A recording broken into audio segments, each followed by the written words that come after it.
Quand vous connaissez ça ou ça, vous connaissez ça ou ça va. Aujourd'hui, on fait un rogaille morue et on va préparer à la façon traditionnelle de la Réunion, donc la façon traditionnelle du rogaille, c'est-à-dire avec seulement des oignons, des tomates, un peu de piment pour ceux qui le souhaitent et bien sûr la morue. J'aurais tendance moi à ajouter de l'ail et du gingembre, mais aujourd'hui pour cette vidéo et spécialement pour cette vidéo, on va préparer cette recette à la façon traditionnelle du rogaille de la Réunion, seulement avec des tomates et des oignons. Pour environ 500 g de morue, donc environ 300 à 400 g de tomates. Pour les oignons, ça dépend vraiment des préférences. Je sais qu'il y a beaucoup de personnes qui aiment mettre beaucoup d'oignons, donc peut-être 2 à 3 gros oignons pour cette quantité de morue. Mais moi, je vais en mettre un tout petit peu et les hacher très finement pour qu'ils fondent presque. Tout simplement parce qu'à la maison, j'ai quelqu'un qui aime pas trop les oignons, donc moins c'est visible et mieux c'est. Donc là, j'avais un gros oignon déjà entamé et je vais réutiliser ce qu'il reste pour cette recette là. Donc là j'ai environ 6 tomates ici, mais je pense que je vais en utiliser seulement 4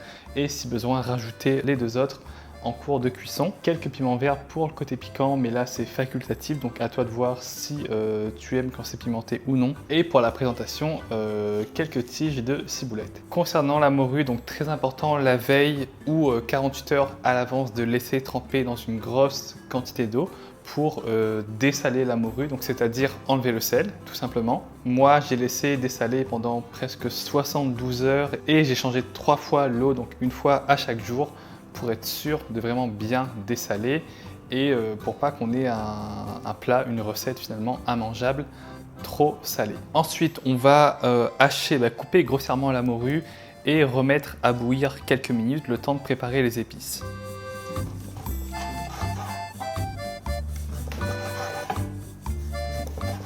Et là, on peut venir vraiment couper, hacher grossièrement, vu que dans tous les cas, on devra ensuite émietter la morue. Vérifiez aussi qu'il n'y ait pas d'arêtes à l'intérieur et si c'est le cas, tout simplement les enlever. Et maintenant, on va prendre tout ça et mettre à bouillir pendant quelques minutes. Donc en attendant, on va venir couper les tomates en tout petits dés, environ 4 à 5 tomates.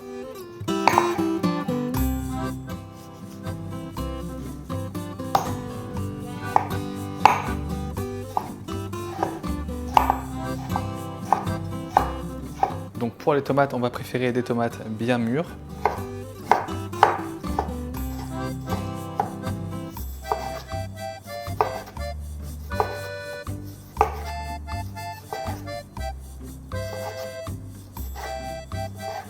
J'ai utilisé 3 grosses tomates et on pourra en rajouter si jamais il en manque à la cuisson.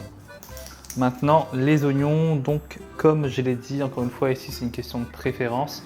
Donc je ne vais pas en mettre plus que ça. Et dans la recette traditionnelle, logiquement, on les coupe en rondelles. Sauf que là, je vais les hacher très finement pour qu'on ne les voit pas, tout simplement dans le plat.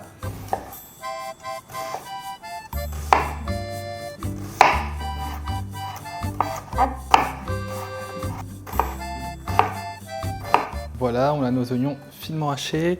Et maintenant, on va passer aux derniers épices, donc le piment et la ciboulette aussi pour la présentation qu'on va hacher et réserver. Pour les piments, d'habitude à la Réunion, on rajoute souvent des gros piments dans le rogaille morue, sauf que ici, au Québec, à Montréal, il n'y en a pas et j'ai pas encore trouvé d'alternative. Donc pour cette fois, on va prendre des petits piments que je vais hacher grossièrement. Donc ici, environ 7 à 8 petits piments.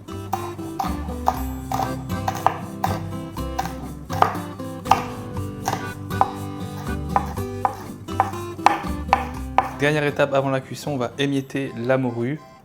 Le but ici, c'est d'éviter qu'il y ait des gros morceaux finalement pendant la cuisson.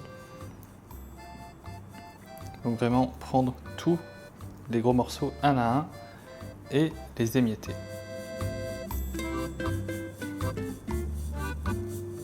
Alors le plus important à cette étape-là, c'est de faire attention que la morue ne colle pas trop au fond de la marmite. Donc c'est pour ça que c'est important de mettre une bonne quantité d'huile, mais dans tous les cas ça va quand même coller. Donc c'est important de rester près du feu et remuer régulièrement.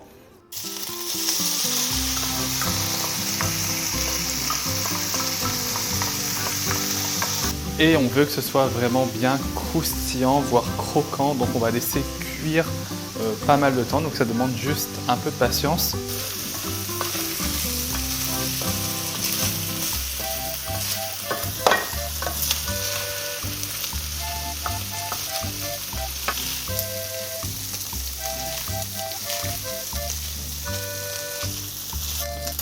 Là, on voit que ça commence à former une croûte au fond de la poêle. Donc on va venir décoller et c'est presque cuit. On va ensuite ajouter les tomates. Voilà, on a une couleur bien dorée et beaucoup de croûte. Donc c'est une poêle qui colle beaucoup.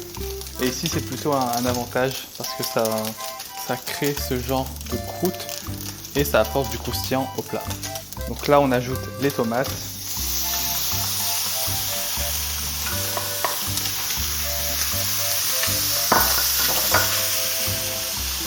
Et là j'ai fait une erreur, on aurait dû d'abord rajouter les oignons, laisser cuire et mettre à la fin les tomates.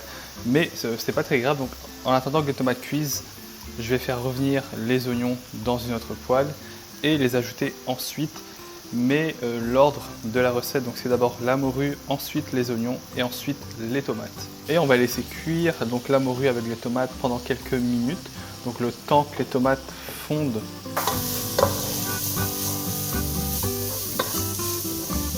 Idem pour les oignons, on veut que ce soit bien cuit, donc on laisse 3 à 5 minutes pour que ça devienne fondant. Les oignons sont prêts, donc je vais venir ajouter la morue directement ici, dans cette marmite, et laisser cuire, donc finir la cuisson encore 1 à 2 minutes.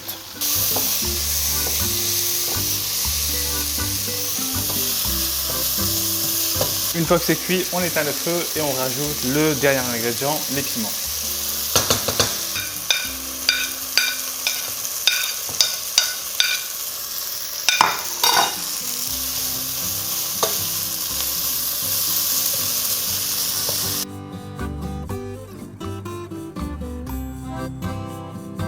Et voilà, la recette est terminée. Je t'invite à aimer cette vidéo, partager et laisser un commentaire si ça t'a plu.